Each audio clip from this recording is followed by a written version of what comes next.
आगे के अध्याय में स्टीव जस्टा बोलते हैं कि मैंने एक बार 1 टन की डेडलिफ्ट करी थी और जिसमें मैंने 10 सेकंड तक होल्ड भी किया था।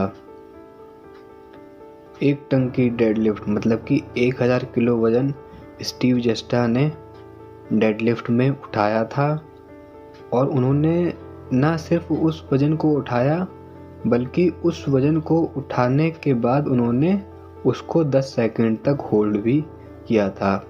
यानी कि जो आज के स्ट्रॉन्गमैन हैं वह 500 किलो का वजन उठाते हैं डेडलिफ्ट में, तो वहीं जो स्टीव जस्टा हैं उन्होंने 1000 किलो का वजन उठाया। यानी कि आज के स्ट्रॉन्गमैन के मुकाबले स्टीव जस्टा अधिक शक्तिशाली है। आज के समय के 2 स्ट्रॉन्गमैन और स्टीव जस्टा एक अकेले, यानी कि स्टीव जस्टा 2 स्ट्रॉन्गमैन के बराबर हैं। और वह उस वजन को उठाने के बाद ऐसा नहीं था कि उठाया और छोड़ दिया, उस वजन को वह 10 सेकंड तक होल्ड भी करते थे।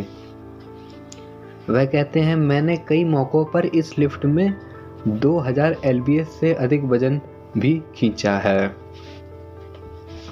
आगे वह कहते हैं जब आपके हाथ और उंगलियों की त्वचा की सतह पर चुभने वाली अकड़न महसूस होने लगे तो तुरंत वजन उठाना बंद कर दे, क्योंकि ये संकेत हथेली के फटने या उंगली के फटने से पहले के होते हैं।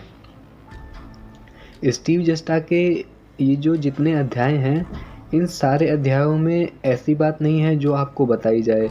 कुछ अध्याय ऐसे हैं जिसमें कोई इतनी महत्वपूर्ण जानकारी है नहीं, इसलिए मैंने उन अध्यायों को पढ़ा तो है, लेकिन उसमें कुछ मुझे ऐसा महत्वपूर्ण मिला नहीं जिसको मैं आपको आगे बता सकूं। इसलिए कुल मिला के मैं इस पुस्तक को इस संदर्भ में पढ़ा था ताकि मुझे बहुत ज़्यादा नॉलेज मिलेगी, मुझे आइसोमेट्रिक के अंदर का ज्ञान प्राप्त होगा। लेकिन इस बुक से मैंने जितनी उम्मीद करी थी उससे कम अपेक्षादार मुझे यह ज्ञान प्राप्त हुआ है, और जो भी मुझे इसमें नॉलेज मिली है या फिर स्टीव जस्टा के जो भी कारनामे थे उनके बारे में यहाँ बताया गया है, वही मैं आपको बता रहा हूँ। एक चैप्टर आता है, चैप्टर 8, जिसमें द बैकलिफ्ट जो स्ट्रॉन्गमैन का जो स्टंट होता है उसमें स्टीव जस्टा बोलते हैं कि 2 सबसे पावरफुल बैकलिफ्टर हुए हैं। पहले का नाम लुइस सायर और दूसरे का नाम पॉल एंडरसन। आप जानते हैं कि लुइस सायर कौन है, इनके ऊपर तो मैंने पूरी सीरीज़ ही बनाई है। और जो पॉल एंडरसन है ये भी अद्भुत शक्तिशाली पुरुष थे। इनके बारे में मुझे ज़्यादा जानकारी मिली नहीं, इसलिए इनकी सीरीज़ बनाना मेरे लिए संभव नहीं हो पाया। तो ये राइटर कहते हैं कि जो पॉल एंडरसन हैं उन्होंने बैकलिफ्ट में 6270 lbs का वजन उठाया था, और वहीं जो लुइस सायर हैं उन्होंने 4400 पाउंड का जो वजन है उसको भी उठाया था। लेकिन जो बैकलिफ्ट का जो पॉल एंडरसन का रिकॉर्ड है वह अद्वितीय है, उनकी तुलना में कोई इतनी अधिक बैकलिफ्ट कर नहीं पाया है, क्योंकि एंडरसन ने 6200 पाउंड का वजन उठाया था और लुइस सायर ने मैक्सिमम से मैक्सिमम 5000 पाउंड का वजन उठाया था।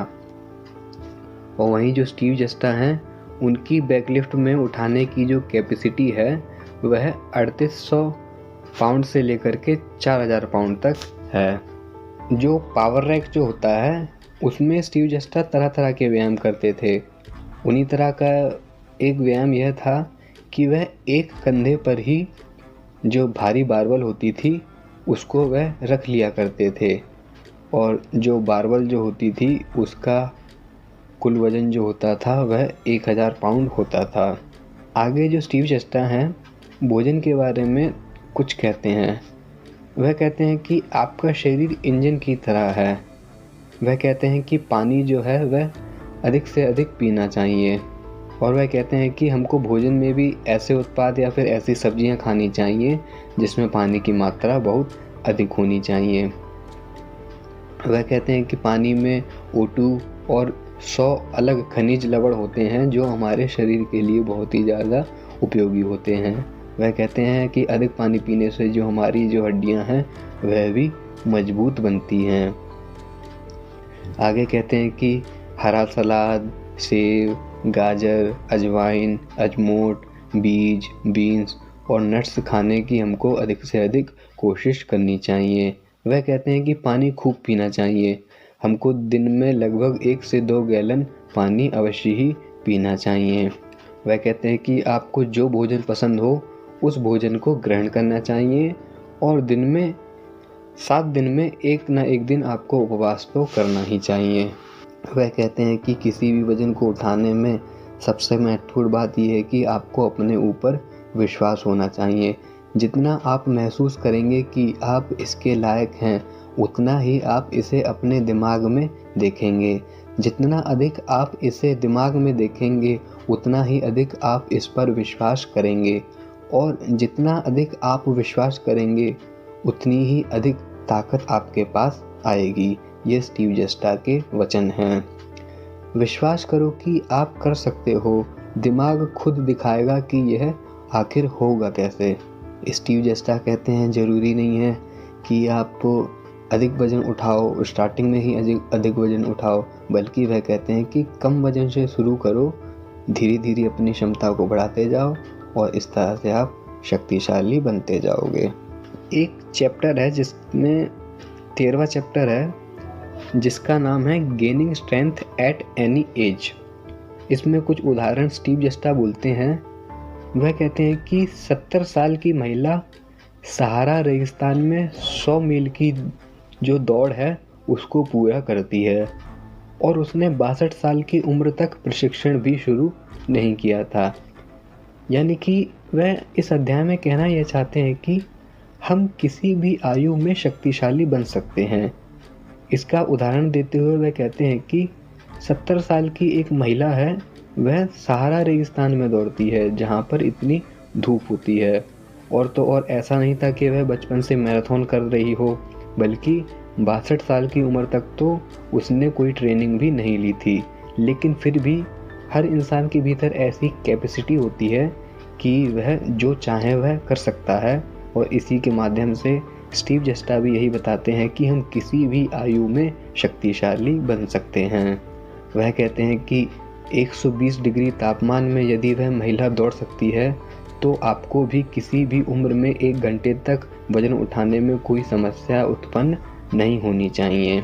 वह अपना उदाहरण देकर खुद कहते हैं कि मेरी आयु अभी 40 वर्ष हो गई है और मैं 20 साल से वजन उठा रहा हूँ और मैं पहले की तुलना में और भी ज़्यादा अधिक शक्तिशाली हो गया हूँ।